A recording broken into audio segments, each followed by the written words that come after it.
사랑과 은혜가 풍성하신 하나님 아버지, 복되고 복된 날 주님께 나와 찬양과 예배드리게 하심을 감사합니다. 아멘. 홀로 영광 받으시옵소서. 아멘. 한 주간 살면서 구별된 삶을 살지 못하고 세상 끝에 넘어지고 방황했습니다. 우리의 허물과 죄를 고백하오니 불쌍히 여기시고 십자가의 보혈로 정결케 하사 몸과 마음이 하나가 되어 진정으로 드려지는 예배가 되게 도와주시옵소서. 하나님 아버지, 지금 온 나라가 코로나19로 인해서 힘들어하고 있습니다. 진생세를 보이던 바이러스가 여러가지 모임으로 확산되고 특히 광주전남에서 확진자가 많이 발생하고 있습니다. 우리 성도님들의 예방 수칙을 잘 지켜서 건강한 삶이 될 수 있도록 도와주시옵소서. 하나님 아버지, 열악한 환경 속에서도 복음을 전파하시는 선교사님들의 안위를 지켜주시옵시고 어떤 어려움 속에서도 담대하게 말씀을 증거할 수 있게 성령님 도와주시옵소서. 특별히 서령 선교사님이 상중에 있습니다. 유족들을 위로해주시고 선교사님이 뛰어넘지 않게 지켜주셔서 주님의 은혜 가운데서 잘 마칠 수 있도록 도와주시옵소서. 하나님 아버지, 왕국 동료교회를 사랑하심을 감사합니다. 올해 교회가 목표하는 이루기 위해서 각 기관들의 은혜를 베푸시어 맡은 직분, 사명 잘 감당케 하여 계획했던 모든 일이 주님 안에서 서로 협력하여 좋은 열매를 낼 수 있도록 도와주시옵소서. 아멘. 오늘 말씀 전하실 목사님 말씀에 변수가 있게 하시어 우리들에게 들려지게 하시고 깨닫게 하시어 욕심과 교만의 마음을 먹고 주님 앞에 신발을 걸게 하셔서 서로 기뻐하며 사랑하고 감사와 섬김이 우리 삶으로 나타나게 하옵소서. 아멘. 지금까지 인도하시고 함께하신 하나님 아버지를 감사하며 존귀하신 예수님 이름으로 기도드립니다. 오늘 하나님 말씀은 에베소서 3장 8절에서 13절입니다. 모든 성도 중에 지극히 작은 자보다 더 작은 나에게 이 은혜를 주신 것은 측량할 수 없는 그리스도의 풍성함을 이방인에게 전하게 하시고 영원부터 만물을 창조하신 하나님 속에 감추어졌던 비밀의 경륜이 어떠한 것을 드러내게 하려 하심이라.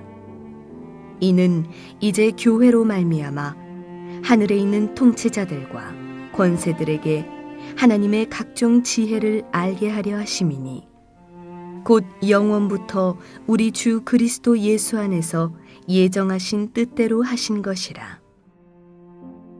우리가 그 안에서 그를 믿음으로 말미암아 담대함과 확신을 가지고 하나님께 나아감을 얻느니라. 그러므로 너희에게 구하노니 너희를 위한 나의 여러 환난에 대하여 낙심하지 말라. 이는 너희의 영광이니라. 한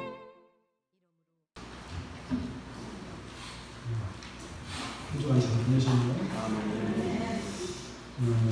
사랑하는 성도 여러분, 코로나 바이러스가 조금 이렇게 확진자가 늘어난 듯 싶으니까 마치 교회가 코로나 전파자인 것처럼 언론이 몰아가는 듯해서 마음이 참 많이 아파요.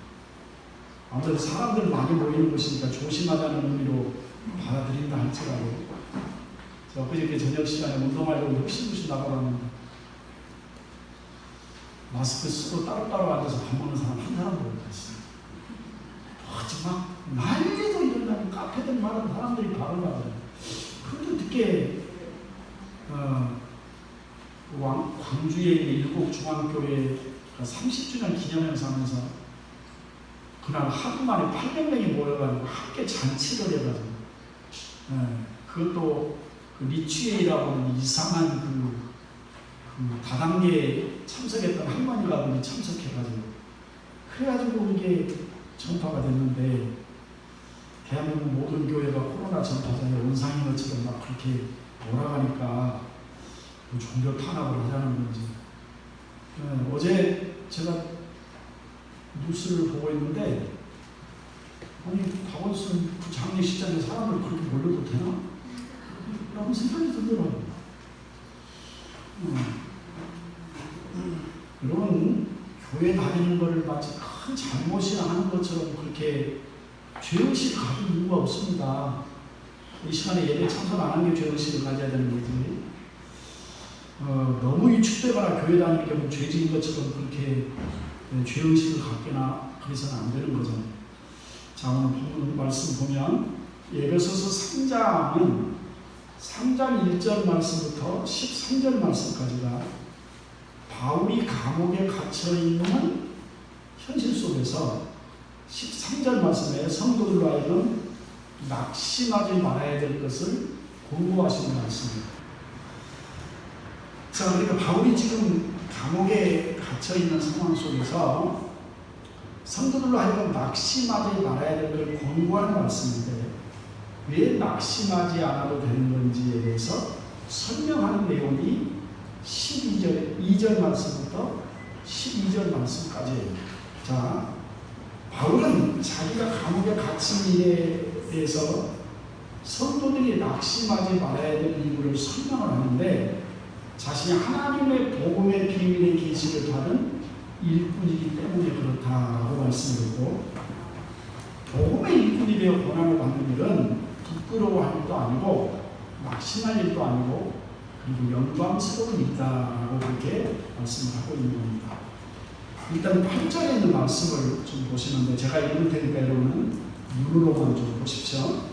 모든 성도 중에 지극히 작은 자보다 더 작은 자에게 이 은혜를 주신 것은 그렇게 말씀을 했어요. 사도 바울은 자신이 받은 이 사명, 복음의 일꾼 되는 것을 하나님의 은혜라고 그렇게 고백을 하면서 그 은혜를 받기 위해 자신은 너무나도 작고 작은 자다라고 말하고 있어요. 자신이 아예 예수를 몰라서 복음을 몰라서 행했던 일들을 되돌아보니까 자신을 용서하고 불러주시는 하나님의 은혜가 얼마나 크고 풍성한지를 실감하게 되었다는 그런 말씀이죠. 사랑하는 성도는 복음을 제대로 모르면 누구나 지가 제일 잘나고 제일 똑똑한 줄 알아요. 바울도 그렇고 저희도 그래요. 그렇게 잘나고 똑똑했다면 인생을 그리 살면 안 되는 거죠. 서울시장을 3번이나 하고 대통령 후보까지 올라가는 사람이 한순간에 육신의 정욕을 이기지 못해서 그렇게 부끄러운 인생의 마지막 장을 썼어야 되겠어요? 이게 장례중이니까 어떤 사람을 모욕하자고 하는 얘기는 아니고요. 안희정이나 오거돈이나 솔직히 드러나지 않아서 그렇지 그렇게 살면 안 되는 인생이 어디 한두 명이겠어요? 다들 똑똑하고 다들 잘난 사람들이죠. 누가 이 말씀을 들으면서 나는 안 그래 라고 자신있게 얘기할 수 있는 사람이 있겠어요? 그런 나를 구원하시겠다고 하나님이신 그분이 이 땅에 가장 낮은 자리에 오셨고 나를 위해 십자가에 죽으셨고 자기 몸을 내어주셔서 하나님과 화목할 수 있는 길을 열어주셨고, 그러니 이 복음을 우리가 제대로 안다면 잘난 척해서도 안 되는 거고 똑똑한 척해서도 안 되는 거예요. 바울처럼 나는 하나님의 은혜 앞에 세상에서 가장 작고 작은 자라는 고백이 맞는 거예요. 그렇게 구원해 주신 것만 해도 감사한데 이제는 당신의 일꾼으로까지 세워주셨으니 더욱 감사하고 또 감사할 일이죠. 하나님께서 그렇게 세상에 가장 작은 자 중에 작은 자라고 말하는 바울에게 복음의 일꾼이라는 사명을 맡기신 이유가 뭐라고 말씀했냐면 8절에 보면 측량할 수 없는 그리스도의 풍성함을 이방인들에게 전하기 위해서다 라고 그렇게 말씀했어요. 여러분, 우리가 자신이 얼마나 절망적인 인생인가를 제대로 알아야 내가 그런 은혜가 얼마나 큰 것인가, 얼마나 풍성한 것인가를 알게 되는 것이지. 이방인이라고 하는 이 단어를 한마디로 요약한 말씀이 2장 12절 말씀입니다. 제가 주보에다 써놨어요. 그때 너희는 그리스도 밖에 있었고 이스라엘 나라 밖에 사람이라. 약속의 언약들에 대한 외인이요 세상에서는 소망도 없고 하나님도 없는 자이더니 이게 이방인이에요. 그런 이방인들에게 나 바울 같은 사람도 구원하신 그 하나님의 은혜가 하나님의 풍성하신 은혜입니다. 나 같은 사람도 구원하신 그 은혜가 그리스도의 풍성하신 은혜입니다라고 증언하게 하기 위해서 하나님 자신을 부르셨다라고 그렇게 고백하고 있습니다. 그것이 바울이 감옥에 갇혀 있음에도 불구하고 영광스럽다라고 생각하는 이유 중에 하나예요. 여러분 제발 부탁하건대 하나님께서 보실 때 너는 좀 안 되겠다. 네가 얼마나 보잘것없는 존재인지 내가 실력을 좀 보여줘야 되겠다라고 하기 전에 좀 스스로 겸손해져야 돼요. 받은 은혜 감사하고 또 감사하면서 겸손해져야 돼요. 사도 바울처럼 죽을 고생을 해봐야 겸손해지는 건 이겁니다. 스스로 낮은 자리에 내려앉으면 헛된 고생을 안 해도 돼요. 이게 제 이야기가 아니고 되게 간증하고 다니는 유명한 사람들의 레파토리도 다 비슷하잖아요. 잘난 척하다가 TG에 처맞고 하나님의 은혜로 돌아왔습니다. 이게 레파토리 아닌가요? 또 하나 하나님께서 그를 일부러 세우셨던 이유가 하나 있는데 9절 말씀 보면 영원부터 감추어져 있던 하나님의 비밀의 경륜이 어떠한 것을 드러내게 하려 함이라 그랬어요.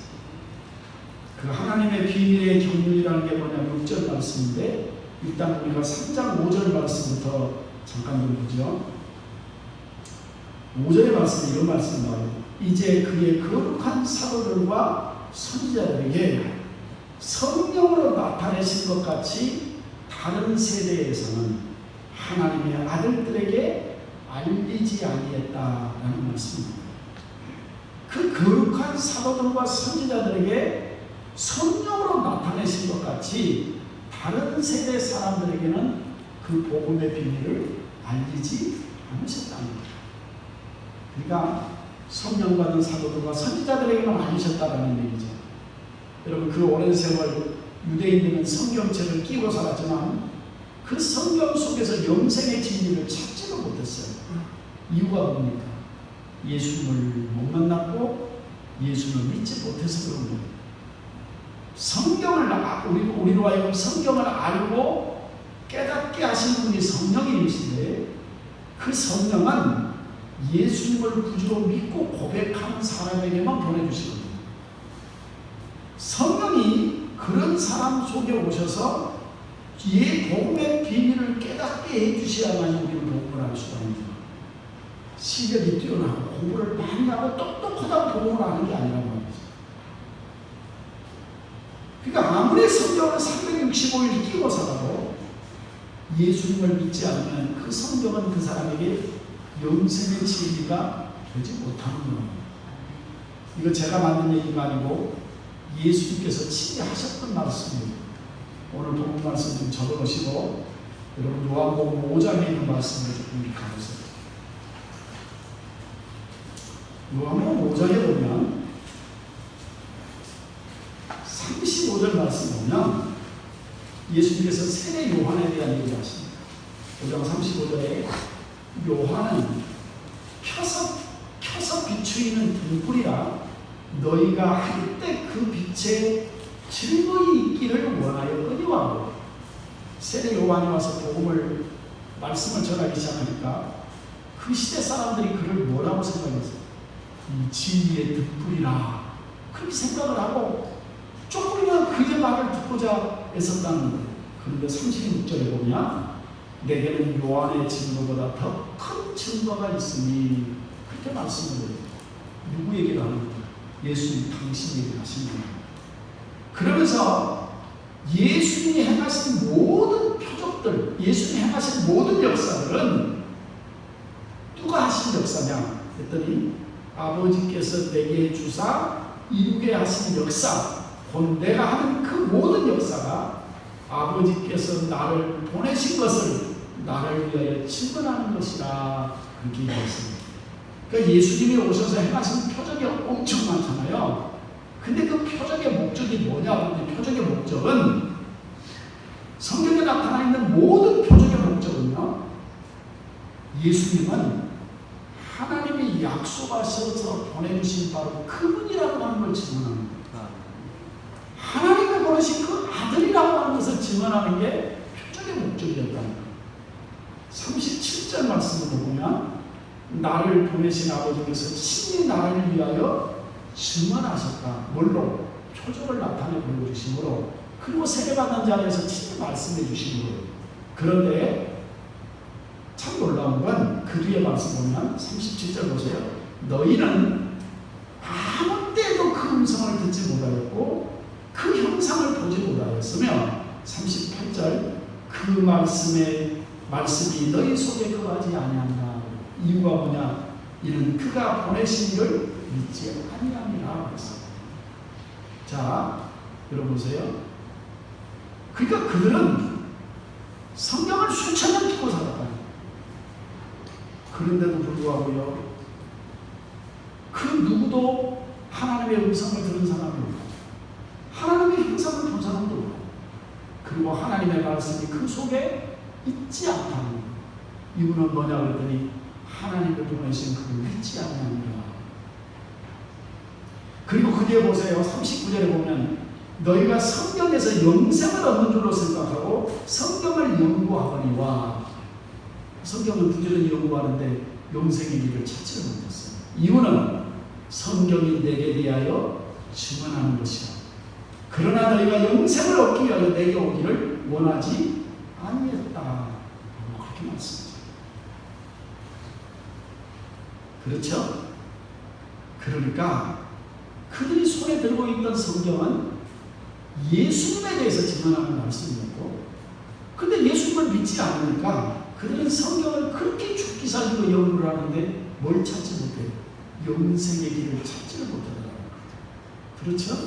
자, 다시 우리가 에베소서로 가셔서 3장 5절에 보면 성령 받은 거룩한 사도들과 선지자들 말고는 복음의 비밀을 아는 사람이 없다 라고 그렇게 말씀했어요.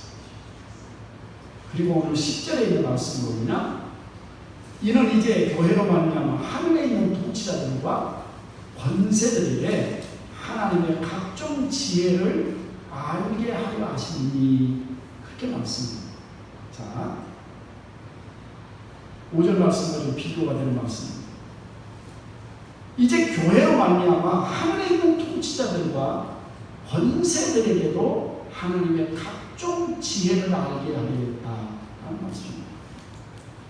그러니까 복음이 드러나고 교회가 세워지기 전까지 하늘에 있는 천사들까지라도 하나님 속에 감춰진 비밀의 경륜을 알았다 몰랐다는 거예요. 여러분 이게 잘 보세요. 이게 얼마나 놀라운 일인지 제 안에 있는 이 복음의 이해가 여러분에게 좀 제대로 전달이 됐으면 좋겠어요. 여러분 좀 집중해 들으셔서 제가 하는 말씀을 이해를 좀 했으면 좋겠습니다. 예수 그리스도께서 오셔서 이 복음의 역사를 이루시기까지 하늘의 천사들도 이스라엘 역사를 지켜보고 있었다는 거예요. 이스라엘 역사를 지켜보고 있었어요. 그런데 이스라엘 백성들은 하나님의 백성이라고 선택을 받았는데도 불구하고 하나님의 백성의 몫을 전혀 감당하지 못했어요. 그 천사들이 내려보면서 하나님의 백성들을 보는데 하나님의 백성의 모습이 아닌 거예요. 여러분, 하나님의 백성된 사람이 감당해야 될 사명이 뭔지 아십니까? 선교적 사명입니다. 선교적 사명이라고 얘기하면 머리 무겁게 생각하는 사람도 있어요. 선교사로 가야 되는 거 아니야? 선교사 보내야 되는 거 아니야? 여러분, 그게 아니에요. 선교적 사명이란 뭐냐 그러면 하나님을 전혀 모르는 사람들에게 하나님의 백성의 삶이 어떤 것인가를 보여주는 것, 이게 선교적 사명입니다. 그러니까 예수님을 믿는 아가씨가 어쩌다가 예수님을 믿지 않는 가정으로 시집을 갔어요. 그러면 예수님을 믿지 않는 시집 식구들에게 예수님을 믿는 사람의 삶이 무엇인가를 보여주는 거예요. 그게 성도적 삶입니다. 내가 어떤 곳에 이사를 갔어요. 믿는 사람이. 그러면 내가 사는 그 동네에 하나님의 백성이 사는 것이 어떤 것인가를 제대로 보여주며 사는 것. 그게 성도적 삶입니다. 내가 직장으로 옮겨서 갔어요. 그러면 그 직장에서 하나님을 믿지 않는 사람들에게 하나님의 백성의 삶이란 바로 이런 거야 라고 보여주는 것. 그게 성도적 삶입니다. 이스라엘 나라가 한 나라, 한 민족의 단위라고 하면 저 이방 민족들에게 하나님의 백성된 나라가 어떤 나라인가를 제대로 보여주고 살았어야 된다는 말씀입니다. 그래서 이방 백성들로 하여금 하나님을 찾게 만들었어야 되죠. 그런데 구약시대 이스라엘 백성들은 자기 민족 우월주의만 빠져 있었어요. 하나님을 모르는 이방 사람들의 눈에 자기들만 하나님의 백성이라고 잘난 척하는 모습만 보여줬어요. 이기적이고 다른 사람 판단하고 비난하고 자기 욕심만 부리는 그런 입만 살아있는 종교인의 모습만 보여줬다는 거예요. 여러분 지금도 교회 다닌다고 말은 하는데 하나님의 영광을 다 가리고 앉아서 입만 살아있는 형식주의적인 종교인들이 얼마나 많은지 그런 거예요. 하늘의 천사들이 볼 때에 하나님의 백성 이스라엘의 모습은 내내 실패한 모습만 보여줬어요. 그럼 여러분 하나님도 실패하셨을까요? 그건 아니죠. 하늘의 천사들까지라도 하나님 안에 창세전부터 계획되어진 그리고 하나님이 경영하시는 그 역사가 있다는 사실을 아무도 알지 못했다는 것. 그런데 하나님이 드디어 때가 되어 나타내 보여주신 겁니다. 무엇을 통해서 10절 말씀에 보면 10절에 보면 이는 이제 교회로 말미암아 교회를 통해서 이게 하나님의 지혜였습니다. 교회로 말미암아 하늘에 있는 통치자들과 권세들에게 하나님의 각종 지혜를 알게 하려 했다. 이 각종 지혜라고 얘기했는데 이게 어떤 의미냐면 하나님의 지혜의 촉판이다. 그래서 교회는요 하나님의 지혜의 촉판입니다. 근데 11절에 보니까 이것은 우리 주 예수 그리스도 안에 영원전부터 예정하신 뜻대로 되어진 일이라 라고 그렇게 말씀합니다. 9절 말씀에 보면 영원부터 만물을 창조하신 하나님 속에 감추어졌던 비밀의 경륜이라고 얘기하는데 11절에 보니까 영원전부터 예수 그리스도 안에 예정된 뜻이다라고 얘기합니다. 그러니까 이것은 영원전부터 하나님의 계획 속에 들어가 있었던 일이다라는 그런 얘기예요. 뭐가? 하나님의 교회. 자, 여러분 예수 그리스도께서 이 땅에 오신 이유, 하나님이신 예수 그리스도가 십자가에 죽으시고 부활하신 이유, 그 땅에서 하나님이 예수님이 하늘에 다시 올라오시고 다시 그 땅에 성령을 보내주신 그 이유, 그 모든 것들이 하나님께서 영원전부터 계획하시고 운영해 가시는 일 가운데 예정되었던 일이다라는 그런 말씀. 그러면 여러분 이스라엘 백성이 하나님의 백성된 사명을 감당하지 못한 것과 그리고 이 시대 하나님이 세우신 교회와 어떤 연관이 있느냐 하는 연관이 있어요. 자, 하나님의 백성이라고 불렀던 이스라엘 백성의 역사는 실패한 역사입니다. 그 실패한 역사인데 하나님도 실패하셨습니다. 그건 아니에요. 자, 여러분 로마서 9장을 여러분 조금 이렇게 앞으로 넘기셔서 로마서 9장에 있는 말씀이에요. 로마서 9장 22절 말씀을 드리겠습니다. 로마서 9장 22절 말씀을 보면 21절 말씀을 드려보죠. 제가 읽겠습니다. 토기장이가 진흙 한 덩어리로 하나님 귀 쓸 그릇을 하나님 천이 쓸 그릇을 만들 권한이 없겠느냐. 그래서 하나님의 토기장입니다. 하나님은 이 땅에 모든 그릇을 만드시는 거예요. 그런데 그릇엔 두 가지 종류가 있답니다. 어떤 그릇이 있느냐 했더니 22절에 보니까 만일 하나님이 그의 진노를 보이시고 그의 능력을 알게 하고자 멸하시기로 준비된 진노의 그릇이 있어요. 하나님이 참고 계시다가 어느 날 바닥에 내어 던져서 바싹 깨뜨려버린 그런 진노의 그릇이 있다는 거예요. 23절에 보면 반면에 또 어떤 그릇이 있느냐 했더니 영광 받기로 예비하신 바 그물의 그릇이 있다는 거예요.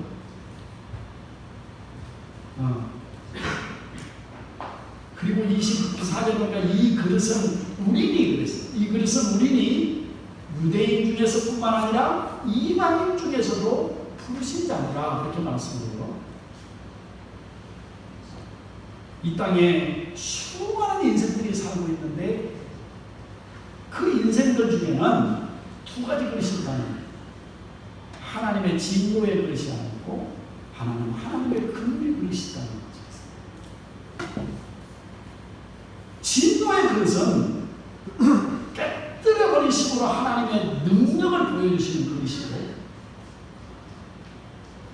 또 하나의 그릇, 그 그릇은 영광을 받으심으로 하나님의 사랑과 긍휼이 무엇인가를 보여주는 그릇이 있다는 거예요. 여러분 이 말이 이해가 되십니까?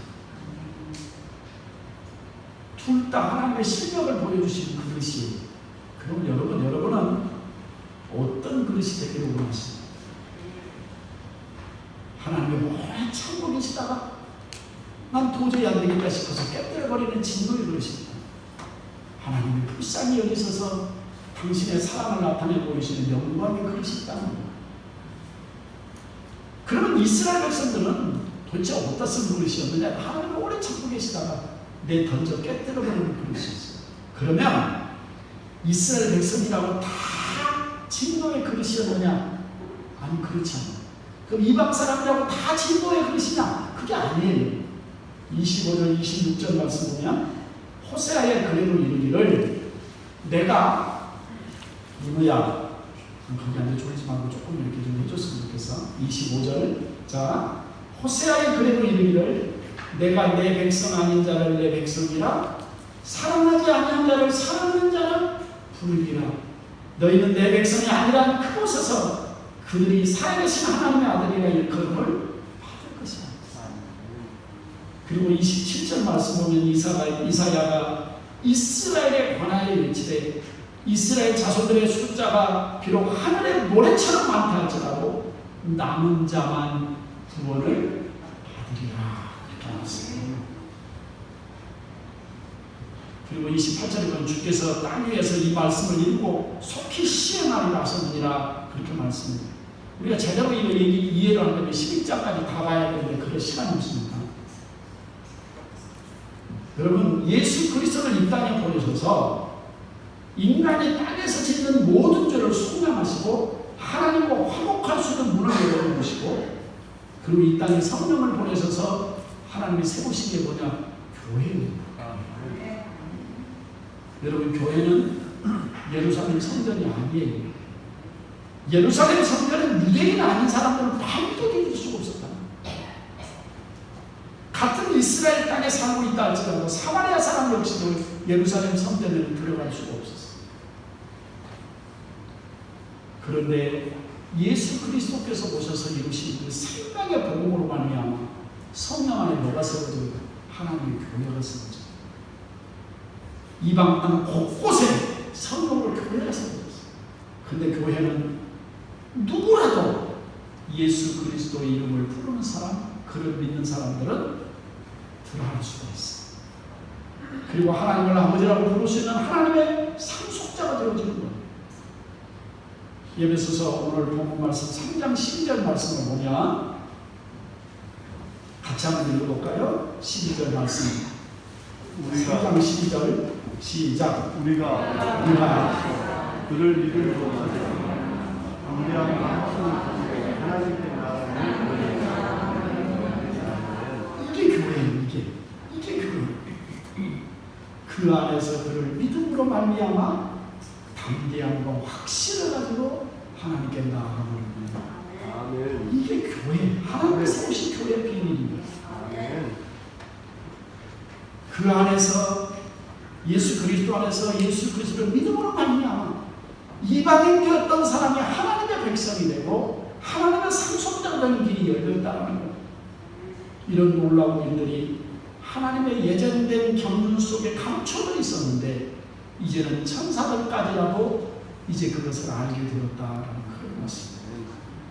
하나님 아버지께서 교회를 일으키시고 교회를 통해서 이 땅에 하나님도 없고 소망이 없는 수많은 이방인들이 하나님을 아버지라고 부르고 하나님의 상속자가 되어지는 모습을 보면서 아마 하늘에 있는 천사들이 박수를 치면서 환송을 지었습니다.